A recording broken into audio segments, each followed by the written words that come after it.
오늘 우리가 읽은 말씀에 보면 여호수아가 등장하는데 그는 이제 죽음을 맞을 때가 이제 얼마 남지 않았습니다. 죽음에 대한 말씀을 전하면 이렇게 말하는 사람이 있습니다. 가만히 있어도 죽는데 뭘 그렇게 미리 죽음에 대해서 생각하고 미리 말해서 그렇게 우울해지냐고. 그럼에도 불구하고 사람은 죽음을 잘 생각해야 합니다. 그래서 최근에 하나의 흐름이 인문학 중에서 죽음에 대한 인문학들이 등장하고 있는데, 저도 관련 책들을 쭉 보면서 특히 이 코로나19라는 질병은 누구나 상관없이 다 무서워하는 이유 중에 하나가 죽음과 가까이 있기 때문에 그렇게 코로나가 무서워진다고 얘기를 합니다. 그러면 우리는 왜 죽음을 생각해 봐야 하고, 또 여호수아의 죽음을 통해서 코로나19를 사는 우리에게 하나님은 어떤 말씀을 하시는지를 보겠습니다. 1절입니다. 다 같이 읽어 보겠습니다. 시작. 여호와께서 주의 모든 원수들로부터 이스라엘을 시게 하신 지 오랜 후에 여호수아가 나이 많아 늙은지라. 여호수아가 나이가 많아서 늙었다. 이 말은 죽음이 멀지 않았다, 이 뜻이죠.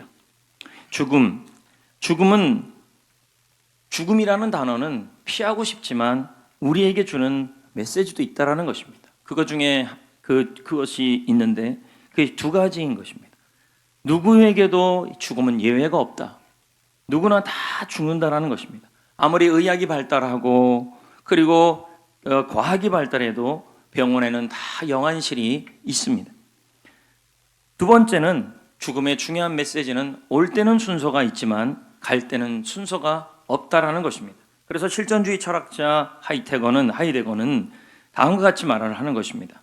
우리는 태어나면서부터 죽을 만큼 충분히 늙어버린다. 제가 이 부분을 읽을 때 이게 뭔 소린가? 아이가 무슨 늙었냐?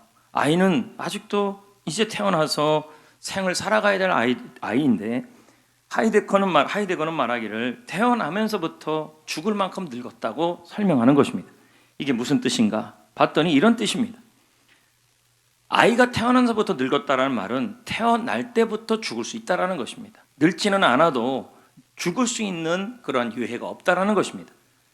그리고 죽는 데에는 나이가 많은 사람만 죽는 것이 아니라 아이도 죽을 수 있고 갓난 아이도 죽을 수 있고 청년도 죽을 수 있고, 죽는 데는 순서가 없습니다. 죽음은 늘 우리 가까이에 있는데 우리는 누가 죽었다는 소식을 들으면 그냥 슬프다는 생각은 들지만 아직까지는 저 죽음은 나와 상관이 없다, 이렇게 믿고 살아가고 있습니다. 그렇게 살고 싶겠죠. 저 죽음은 나랑은 상관이 없다. 아직까지는 아니다. 지금은 아니다. 그러나 여러분, 죽음은 그렇지 않습니다.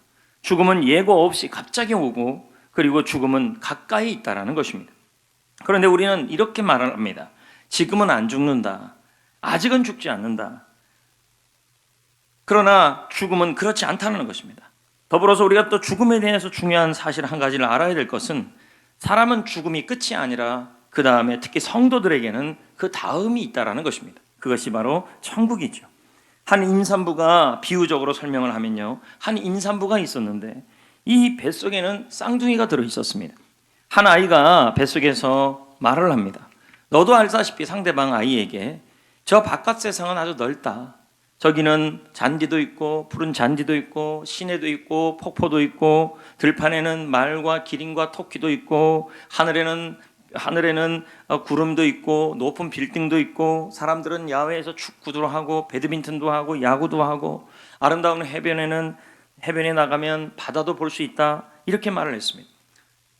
그 뱃속에 있던 쌍둥이 동생이 그 말을 듣고 대꾸를 합니다. 네가 지금 제정신이냐? 네가 한 말은 단지 그랬으면 좋겠다라는 희망사항이지 출생 이후에는 없어, 더 이상은 없어라고 이 아이가 말했다는 것입니다. 죽음 이후의 생애도 마찬가지일 것입니다. 우리는 천국이 죽음 다음에 실제하는 곳이라고 생각하는 것조차 어렵습니다. 왜냐하면 우리는 그 다음 생애를 가본 적이 없기 때문에 천국에 대해서 실제를 알 수 없습니다. 마치 엄마 뱃속에 태아는 바깥 세상에 대하여 알 수 없는 것처럼 밖의 세상이 알 수 없지만 실제로 바깥 세상은 존재하고 있지 않습니까? 마찬가지로 우리가 천국에 대해서 상상할 수가 없지요. 이렇다 저렇다, 이럴 거다 저럴 거다. 그러나 죽음 이후의 성도에게는 천국이 선물로 준비되어 있다고 누가 말하고 있냐면 예수님이 말씀하고 있다는 겁니다.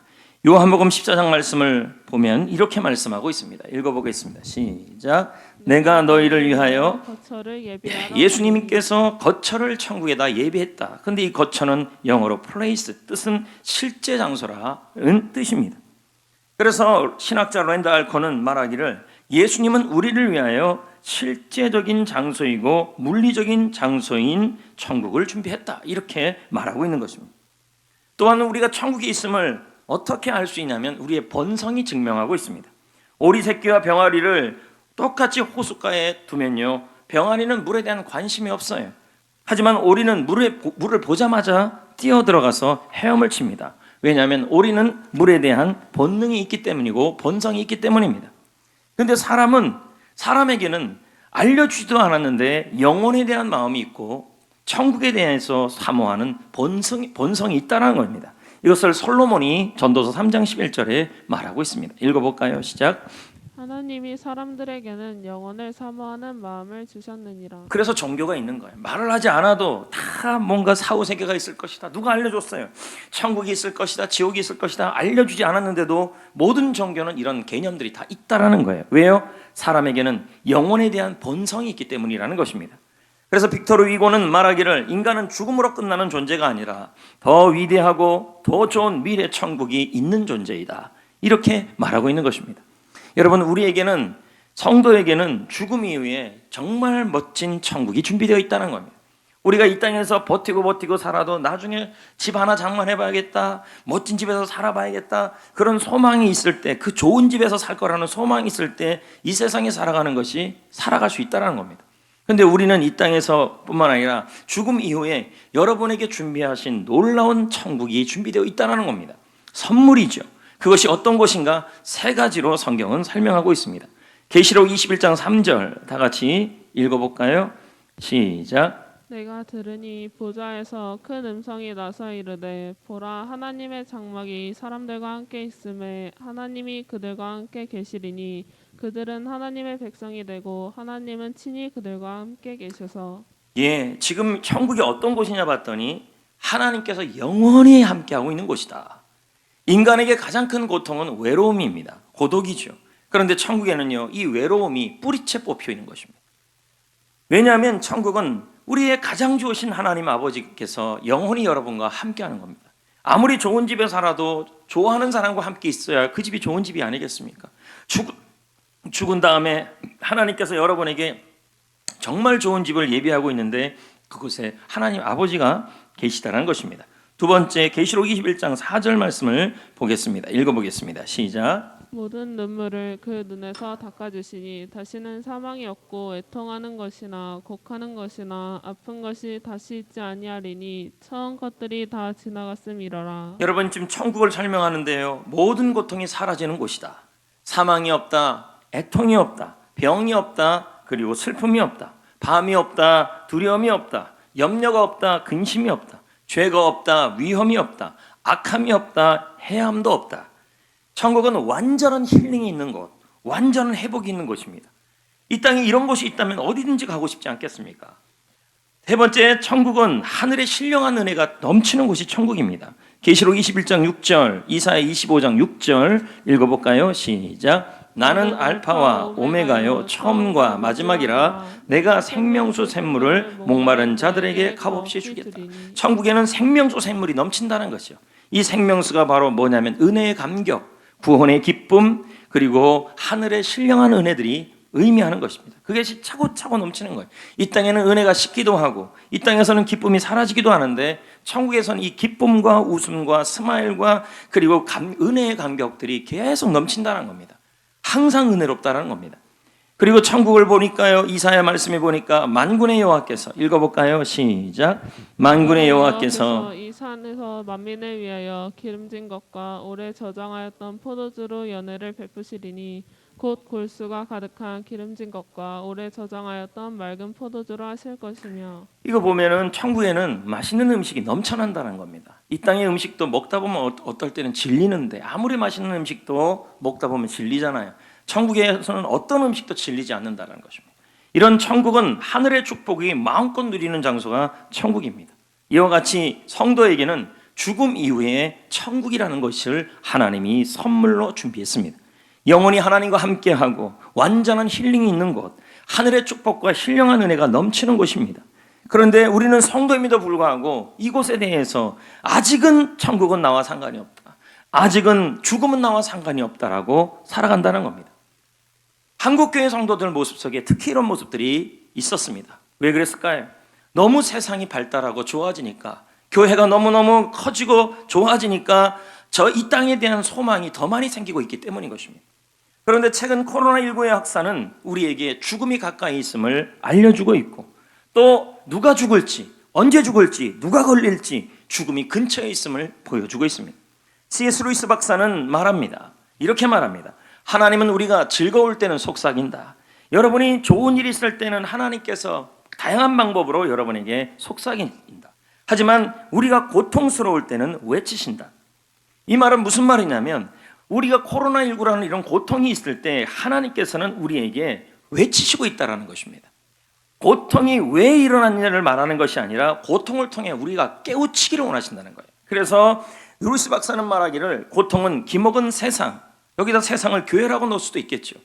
교회가 세상을 향하여 자꾸 왜 그러냐고 외치기 이전에 우리가 먼저 이 상황에서 하나님의 뜻을 깨달아 알아야 되고, 왜 코로나가 일어났는지 하나님의 그 부르짖는 확성기 같은 소리를 들을 줄 알아야 된다는 거예요. 그래서 루이스 박사는 고통은 기먹은 세상을 일깨우기 위한 그분의 확성기이다, 이렇게 말하는 것입니다. 물론 코로나 바이러스는 우리를 고통스럽게 하고 있습니다. 일상이 무너지고 경제적 위기가 찾아오고 가정의 갈등을 일으키는 것입니다. 그런데 이 고통이 하나님께서 우리를 깨우는, 한국교회를 깨우는 확성기의 역할을 하고 있다는 겁니다. 우리는 지금 대부분 교회들은 물론 화가 나죠. 지금 이런 상황에 대하여, 이런 현실에 대하여, 예배드리지 못하는 상황에 대하여. 근데 우리는 이때 마음속에 왜 이러냐라기보다는 이 고통을 통하여 하나님이 교회를 향하여, 여러분을 향하여 주고자 하는 소리가 있다는 것입니다. 우리가 회개할 것들은 회개해야 되는 것입니다. 분명히 교회가 회개할 것도 있습니다. 그래서 존 레노스 박사는 말합니다. 읽어볼까요? 시작. 코로나는 우리가 죽는다는 사실을 깨닫게 해주고 있다. 이 확성기 덕분에 우리는 죽음 너머의 세상을 소망하게 된다. 그러니까 이 코로나 때문에, 이 말은 한국교회나 일반적 사람들이 죽음을 알고는 있지만 아직은 나와는 상관이 없고, 또 성도들도 우리가 죽는 것도 알고 천국 가는 것도 알고 있지만 아직도 천국과 죽음은 나와는 멀리 있다라고 생각을 하고 살아가고 있었다는 것입니다. 그러니 깨어있지 못하고 천국을 준비하지 못하고 천국에 대한 소망이 없이 살아가고 있었다는 것입니다. 성도 여러분, 우리는 성도입니다. 아니, 저부터도 그렇습니다. 죽음이 나와는 아주 멀어져 있다. 천국에 대해서도 아직 나와 멀어져 있다. 저도 그렇게 살아갈 때가 있었다는 겁니다. 하물며 제가 그런데 여러분은 오죽하겠냐. 천국 소망보다는 이 땅의 즐거움이 더 좋을 때가 얼마나 많습니까? 세상이 점점 좋아지니 성도의 입에서도 이런 말이 나오지 않겠습니까? 조금 더 살아보고 싶다. 천국 소망보다는 조금 더 이 땅에서 살아보고 싶다라는 그런 말들이 우리 마음속에 나온다는 거예요. 죽음은 아직 나와는 상관이 없다. 그런데 이 코로나19는 우리를 향하여, 이 고난은 우리를 지금 깨우고 있는 것입니다. 확성기가 되고 있는 것입니다. 하나님은 코로나19를 통해서 우리에게 외치고 있는 것입니다. 죽음은 누구나에게 올 수 있다. 누구나 코로나에 걸릴 수 있다. 죽음은 언제 올지 모른다. 너희들도 반드시 죽을 것이다.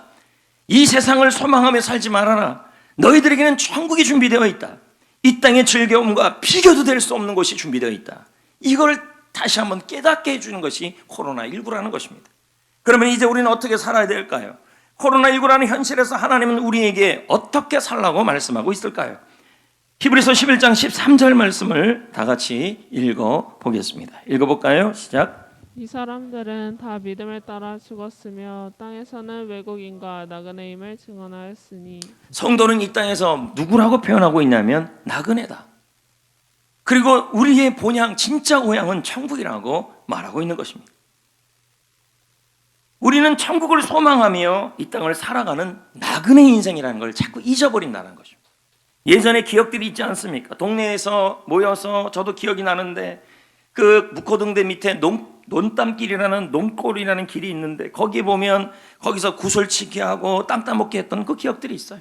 어떤 친구들은 땅 따먹기 이렇게 치면 땅을 많이 따요. 좋아서 미치려고 그래요. 나 땅 많이 땄다.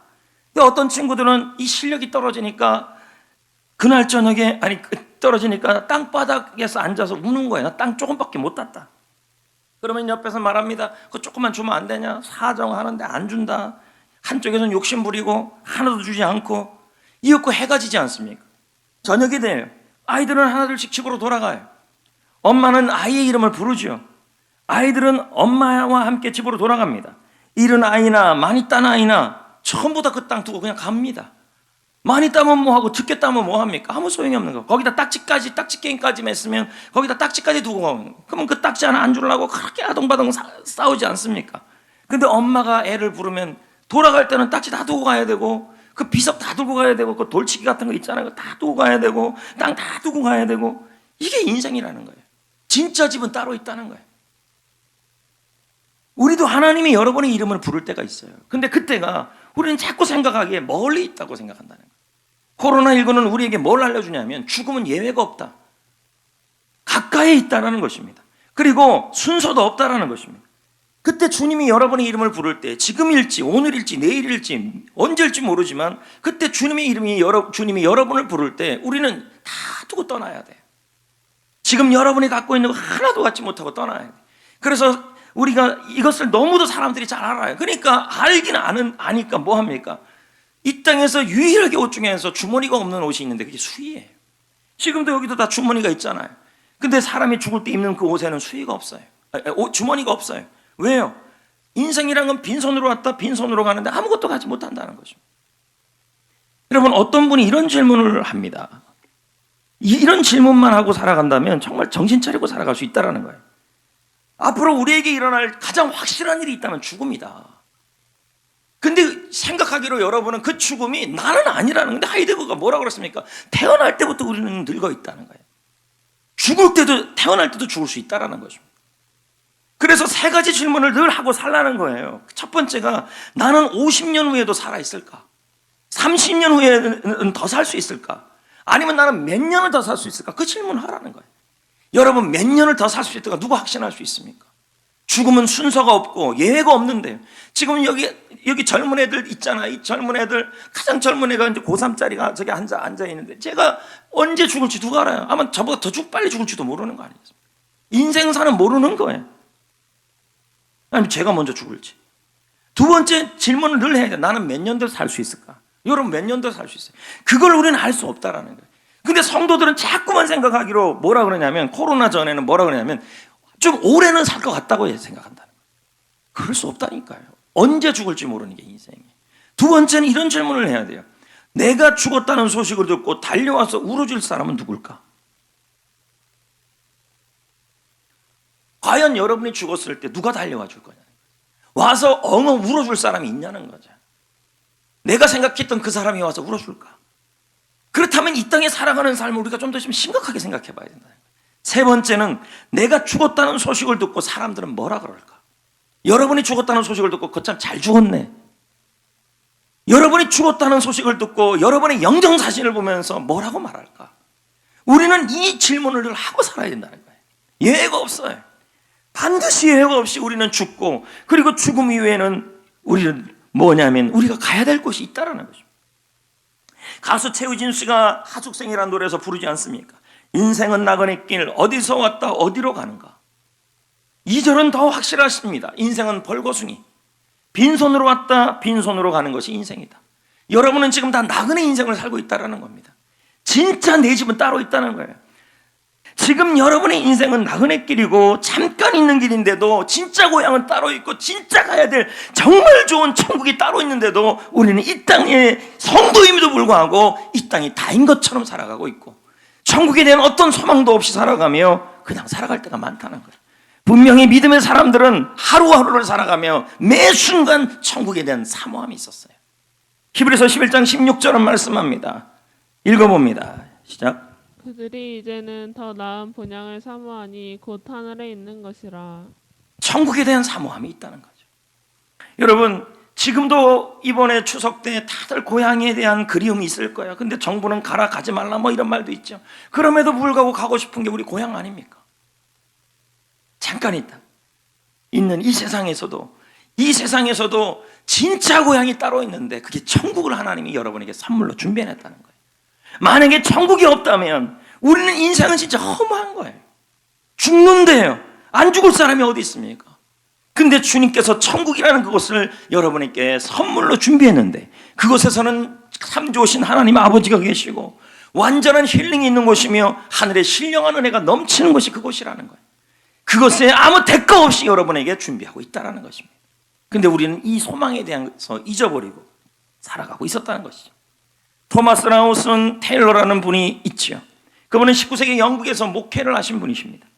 그런데 이 목사님은 건강이 아주 약했습니다. 목회를 제대로 할 수 없을 정도로 은혜가 없으면 설교를 할 수 없을 정도였죠. 건강이 좋지 못해서 자기가 오래 살 수 없음을 알았어요. 근데 언제 죽을 줄은 몰랐어요. 근데 나는 어떻든 언제 죽을 줄은 몰랐지만 오래 살지는 못할 거라는 걸 알았죠. 그럴수록 더욱더 그래 나는 나그네야, 짧은 인생이야, 언제 죽을지 모르지만 진짜 고향은 따로 있어. 마치 이 사람이 고향의 보물이라는 노래를 알았다면 그 노래를 부르면서 천국을 사모하며 살았을 것입니다. 1835년 3월 6일 저녁 한 집회에서 그는 설교를 합니다. 사랑하는 성도 여러분, 이 땅은 영원히 살 것이 아닙니다. 잠시 머무는 곳입니다. 우리에게는 하나님의 나라가 있습니다. 천국이 있습니다. 천국은 햇빛보다 날빛보다 더 밝은 곳입니다.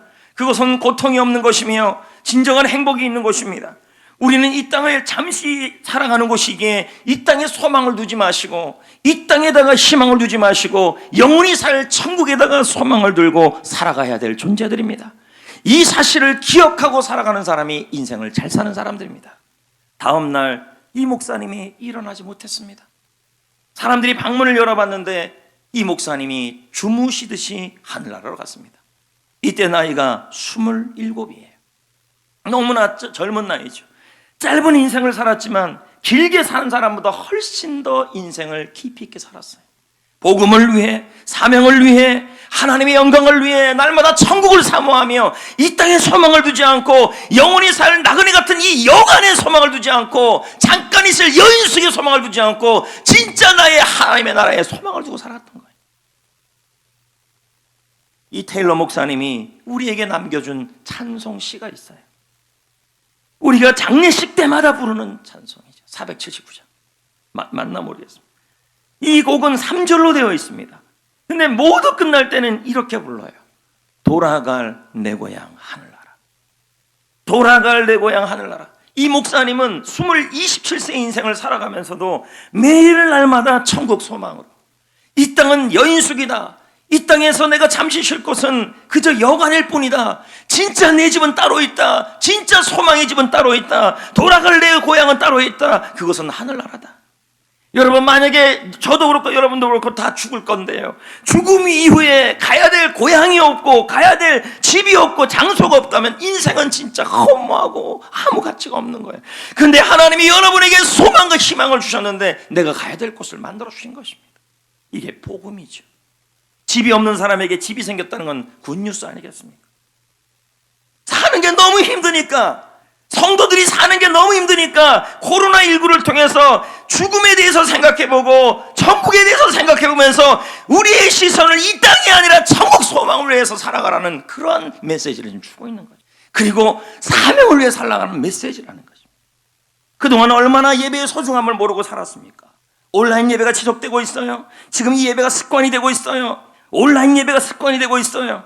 이 모든 것이 지금 뭐예요? 교회의 아픔이 되어버렸어요. 그러면 이 아픔 속에 온라인 예배가 습관이 되고 셀몸이 들어지지 않는 이 아픔 속에서 우리는 이 아픔 속에서 불평하며 이 포기하는 것이 아니라 이 아픔을 통해 오히려 사명을 발견해야 된다는 거예요. 어떻게 하면 지역을 잘 섬기고 예배를 더 사랑하고 생명을 사랑하는 사명을 이 아픔 속에 더 발견하는 것이 진짜 주님이 코로나를 통해 우리에게 주신 메시지예요.